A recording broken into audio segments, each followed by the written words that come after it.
बिहार के मुख्यमंत्री नीतीश कुमार जी अचानक एकाएक रैलियों से दूरी क्यों बनाते हुए नजर आ रहे हैं?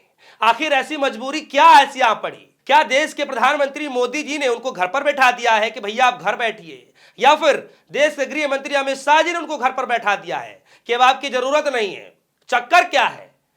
पटना के अंदर प्रधानमंत्री मोदी जी रोड शो करते हैं दोस्तों। कायदे में देखा जाए तो नीतीश बाबू को उनके साथ होना चाहिए था, प्रधानमंत्री मोदी जी के साथ नीतीश बाबू को होना चाहिए था, लेकिन उस काफिले में, उस गाड़ी पर प्रधानमंत्री मोदी जी होते और ललन सिंह होते हैं दोस्तों। सोचिए, क्या इसको ऐसा माना जाए कि नीतीश बाबू ने प्रधानमंत्री मोदी जी के गाड़ी पर चढ़ने से इनकार कर दिया, या फिर मोदी जी ने ही अपने गाड़ी पर चढ़ने नहीं दिया? कुछ भी हो सकता है दोस्त। अब ये तो एनडीए ही जाने, एनडीए के घटक दल ही जाने के अंदर किस प्रकार की खिचड़ी पक रही है। और आज दोस्तों एक बड़ी खबर निकल करके आ रही है कि जो बात बीजेपी कह रही थी, जो बात मोदी जी कह रहे थे, जो बात खुद गृह मंत्री अमित शाह जी कह रहे थे कि चुनाव होने के बाद विधायक दल के नेता चयन करेंगे कि कौन मुख्यमंत्री बनेगा कौन नहीं बनेगा, अब वही बात दोस्तों ललन सिंह ने भी दोहरा दी। यानी साफ तौर पर यह कहा जाए तो बीजेपी की भाषा, अमित शाह जी की भाषा खुद ललन सिंह ने अपना ली है। यानी बीजेपी की भाषा ललन सिंह बोल रहे हैं कि चुनाव होने के बाद विधायक दल के नेता ही चयन करेंगे कि कौन मुख्यमंत्री बनेगा। फिलहाल ललन सिंह ने कहा कि उनके नेतृत्व में चुनाव लड़ा जा रहा है, लेकिन बाद में तय होगा कि कौन मुख्यमंत्री बनेगा दोस्तों। यानी अब यह स्पष्ट हो चुका है कि राजनीतिक सूर्यास्त होता दिखाई दे रहा है, राजनीतिक से जाने का वक्त आ चुका है नीतीश कुमार जी का। और इसीलिए यह सवाल पूछा जा रहा है कि क्या समय के हालात देखते हुए क्या नीतीश कुमार इस बार भी पलटी मारेंगे? क्या सच में ऐसा हो सकता है, और वो भी ऐसा मतदान होने से पहले करेंगे क्या? अपने आप में बड़ा सवाल है दोस्तों। और आज देखिए कि किस तरीके से कांग्रेस पार्टी के आप देखेंगे कि जो मेन लीडर हैं, जो अध्यक्ष हैं मल्लिकार्जुन खड़गे साहब, वो किस तरीके से कह रहे हैं कि प्रधानमंत्री मोदी जी अपने चेले को बना देंगे मुख्यमंत्री, लेकिन नीतीश बाबू को नहीं बनाएंगे। जरा सुनिए कि क्या कुछ कह रहे हैं। और मोदी इनको खिला रहा है, इनको चीफ मिनिस्टर नहीं बनाने वाला है, ये आप लिख लो। चीफ मिनिस्टर इनको नीतीश को नहीं बनाएंगे, वो अपना एक किसी को चेले को ऐसा पकड़ लेके लाके कुर्सी पे बिठाएंगे और बोलेंगे नीतीश साहब आपका काम हो गया, ठीक है, आप घर में बैठिए, आपकी तबीयत ठीक नहीं है, आप रेस्ट लो, मैं आपका औषध का इंतजाम करूंगा। ये कहेंगे, वो ये कहेंगे। इसीलिए हमको सोच समझकर वोट करना है। सुना दोस्तों आपने? कांग्रेस पार्टी के प्रवक्ता है सुरेंद्र राजपूत, बकायदा वो वीडियो बना रहे हैं, और वीडियो बनाते हुए वो क्या आरोप लगा रहे हैं आपको सुनना चाहिए, मैं आपको सुनवाने जा रहा हूं। लेकिन उससे पहले वो ये कह रहे हैं कि अचानक एकाएक आखिर क्यों चुनावी रैलियों से गायब होते जा रहे हैं नीतीश कुमार जी?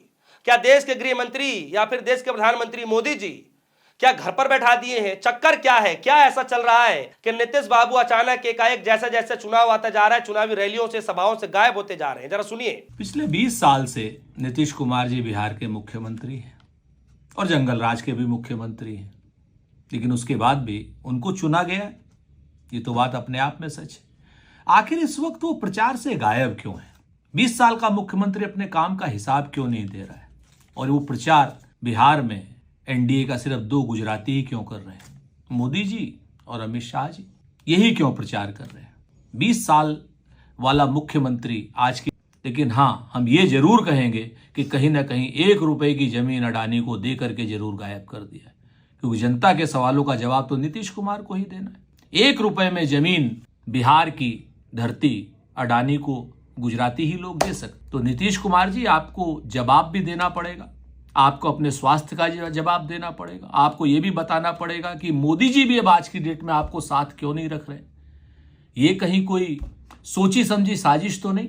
लगातार आपके नाम की माला तो सब लोग जप रहे हैं, लेकिन आपको धीरे से पर्दे से, चुनावी पर्दे से गायब कर दिया। ये एक बड़ा संकेत है। इस संकेत को बिहार की जनता भी समझती है और नीतीश कुमार जी आप तो समझते ही। अब जरा ये देखिए दोस्तों, ये देखिए ललन सिंह बकायदा किस तरीके से कह रहे हैं। बिहार कांग्रेस ने ट्वीट क्या लिख रहे हैं कि ललन सिंह भी बोलने लगे हैं भाजपा की भाषा, संदेश साफ है, नीतीश जी आरएसएस एजेंटों के गिरफ्त में आ चुके हैं और बाकायदा इस पर लिखा गया है नीतीश नहीं बनेंगे सीएम, अब तो लल्लन सिंह ने भी कर दी क्लियर। इस वीडियो में साफ तौर पर दोस्तों सुना जा सकता है जिसमें वो कह रहे हैं कि भले ही नीतीश बाबू के चेहरे पर चुनाव लड़ा जा रहा है, उनके नेतृत्व में चुनाव लड़ा जा रहा हो, लेकिन ये मुख्यमंत्री कौन बनेगा ये तो विधायक दल के नेता चयन करेंगे चुनाव होने के बाद, जैसे मैंने आपको पहले बताया। अब दोस्तों यहां पर मल्लिकार्जुन खड़गे साहब एक बात और कह रहे हैं, मैं आपके सामने रख देता हूं जल्दी से, और उस बातों को लेकर इस वक्त बड़ा चर्चा किया जा रहा है। और ये कह रहे हैं कि नरेंद्र मोदी जी ऐसे घूम रहे हैं जैसे उनके बेटे की शादी हो। पंचायत चुनाव से लेकर के सांसदीय के चुनाव में मोदी हर बार घूमते रहते हैं, उन्हीं का चेहरा दिखाई देता रहता है। जरा देखिए कि मल्लिकार्जुन खड़गे साहब क्या कह रहे हैं। यहाँ पर मोदी साहब घूम रहे, बहुत घूम रहे, जैसा कि उनके बच्चे की शादी है या बेटे की शादी है वैसा घूम रहे हैं। अरे बाबा, म्युनिसिपालिटी में तुम ही घूमते हो, तालुका बोर्ड की तालुका पंचायत इलेक्शन में तुम घूमते हो, जिला पंचायत में, कॉरपोरेशन में, एमएलए इलेक्शन में, एमपी इलेक्शन में, कहाँ कहाँ जाएंगे आप? क्या सभी लोग हर दम ये मोदी को देख के वोट दो? कितने बार देखना भाई?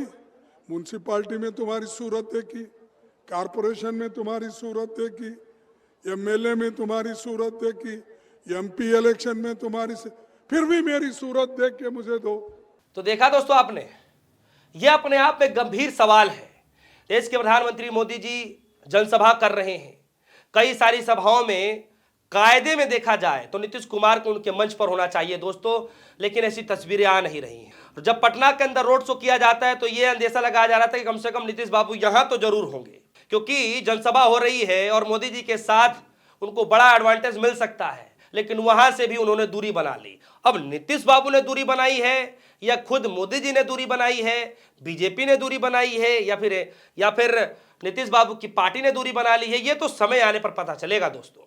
लेकिन सवाल यह है कि इतना कांटे की टक्कर वाली लड़ाई चल रही है, चुनाव एकदम सर पर है, 2-4 दिन का वक्त बचा है पहले चरण के मतदान होने में, और ऐसे अहम वक्त पर नीतीश बाबू गायब होते जा रहे हैं।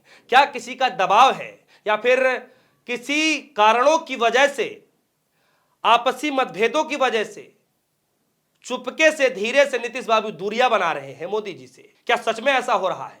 अगर ऐसा है दोस्तों तो सच में बीजेपी के लिए यह शुभ संकेत नहीं है। दोस्तों क्या लगता है कि सच में नीतीश कुमार जी चुनाव से पहले ही पलटी मार लेंगे? क्या पहले मतदान से पहले ही पलटी मार लेंगे? अगर वो घर पर बैठाने की कवायतें चल रही है, चुनाव प्रचार से दूरी बना रहे हैं, तो आखिर इसके पीछे की क्या वजह हो सकती है? कई सारे सवाल पूछे जा रहे हैं। क्या प्रधानमंत्री मोदी जी के आदेश के बाद ऐसा किया जा रहा है या फिर देश के गृह मंत्री अमित शाह जी के आदेश के बाद ऐसा किया जा रहा है? किसके आदेश पर ऐसा किया जा रहा है और क्या सच में हकीकत में नीतीश बाबू ने चुनाव प्रचारों से दूरी बना ली है? आपको क्या लग रहा है? अपनी राय जरूर रखिएगा। फिलहाल के लिए दीजिए इजाजत। देखते रहिए न्यूज़। धन्यवाद।